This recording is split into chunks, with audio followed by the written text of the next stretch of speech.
Hi Dina, how are you doing? Good. So glad we were able to take some time out to connect, get caught up. I'm real curious to hear how things are going in your new role. Things are going okay. It's definitely out of my comfort zone. I am an experienced HVAC technician, so I prefer being out in the field, using my hands and doing the work, communicating with clients that we're helping. So the administrative piece of it all is definitely new and different. Okay.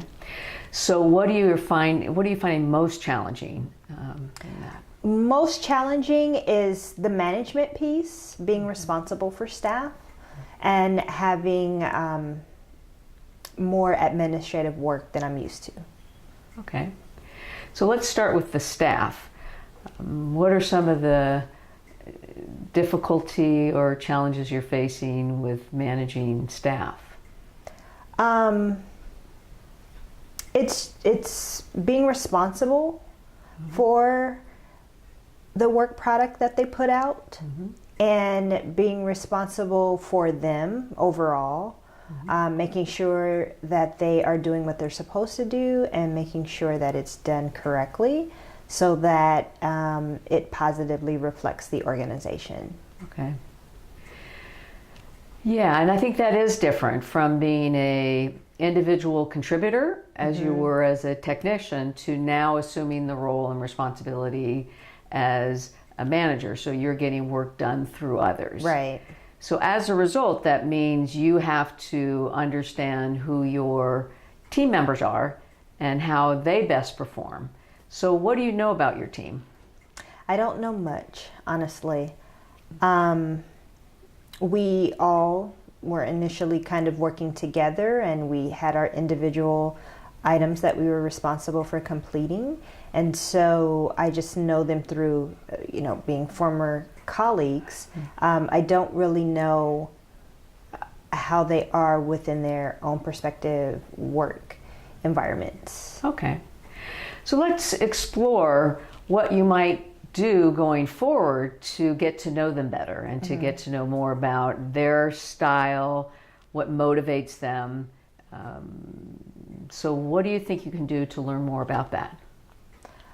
I don't know. I don't have a lot of time because of the new responsibilities. And so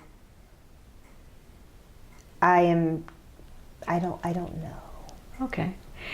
Yeah, so the other challenge is how do you kind of balance all the roles and responsibilities? Right. And so knowing now what got you here was your ability to be successful in the doing of the roles, right? And skillfully carry out those responsibilities. And so now the shift is no longer the doing of it, Right. but getting work done through others. Right. So for you, it's an opportunity to learn more about who your team members are. Where are their strengths? What do they most enjoy about their job? Are they having any difficulties or things that they may need help with? And so how might you connect with them to find out more information about them? I guess I can start out with like one-on-one meetings and speaking to them in regards to what their preferences are, what their interests are, what led them to the job in the first place.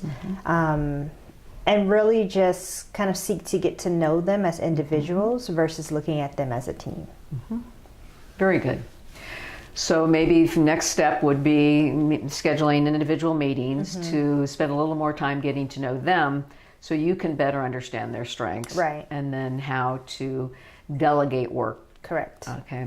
So let's look at then the other responsibility in terms of how you communicate your expectations to them. How is that happening right now? Well, every Monday we have a meeting and I just tell them what I need them to do. So if we have 15 jobs, I will assign the jobs and that's what we do on Mondays and their job is to get them done by Friday. Okay. So how do you know they are clear about your expectations? Well, no one ever asked any questions, so I just assume they all kind of got it. Okay. So what do you think you can do moving forward to make sure you do know that they understand? What I could do is communicate in different manners. So we can have our traditional meeting. I can follow it up with an email, and also follow up with them one-on-one to make sure that they feel safe enough to ask questions if they have them.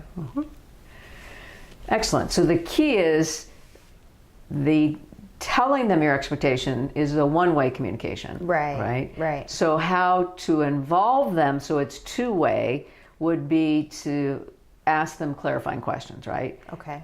Did they understand what your expectations were in getting this job completed? Do they have any difficulty with meeting that deadline? If so, let's talk about it. Right. Okay. What did they understand that expectation to mean to them? Okay. Right? So kind of the shifting of the focus of telling was your immediate, communication, then to pause and ask them what they heard.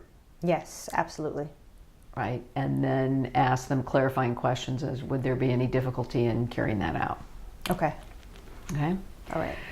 So what are you taking from our conversation today, and what do you plan to implement moving forward? What I'm taking away is to get to know the team as individuals, get to know their different styles, how they prefer to be communicated with, and then also transition my one-way communication into two-way communication and ask clarifying questions to make sure that they're, in essence, receiving the message that I intend to give. Excellent.